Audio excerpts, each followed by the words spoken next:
The swoosh. The swoosh. Swoosh. Swoosh. I'm pretty sure everyone recognizes this iconic logo. But what you may not know is how it became an over 80 billion US dollar industry today. Phil Knight was not a businessman. He was just a skinny kid with wild ideas and absolutely no clue of what he was doing. But one bold move changed everything. In the university, Phil submitted an assignment arguing that Japanese running shoes could one day beat the expensive German brands like Adidas or Puma. And it just didn't make sense to me at the time that running shoes should be made in Germany, which were dominating the world's markets. And so I said they should be made in Japan, and maybe Japan could do to German shoes what Japan did to German cameras. And so that was the premise. Most people would have submitted the assignment and moved on.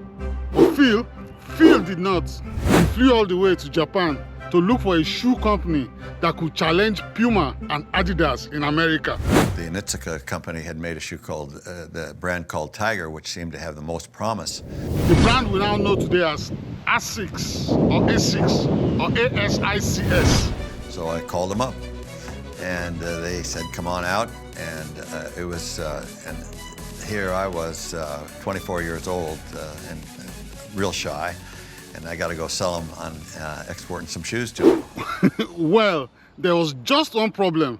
He didn't actually have a company. You had to make up a name for your company. And they said, what company do you represent? Blue Ribbon Sports. Right. Yeah. And there were 20 Japanese people in the accounting department, and they all stood up and bowed.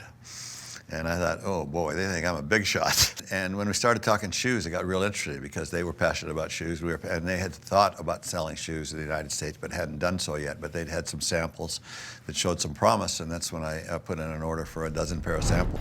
Then he started selling shoes from the trunk of his car at track meets, parking lots, and random gyms. Every single pair sold out. That was the moment he realized that this idea might actually work.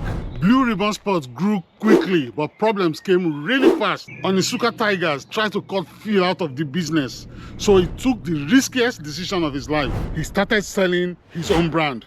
One word, Nike. But success did not come instantly. Nike was sued severally by Onitsuka Tigers, but Phil did not quit, because he believed that Nike was never just about shoes. It was about identity, winning, competition, culture. In 2025, Nike had grown into a company worth 80 billion US dollars. And it all started with a fake company name and the courage to take the first step.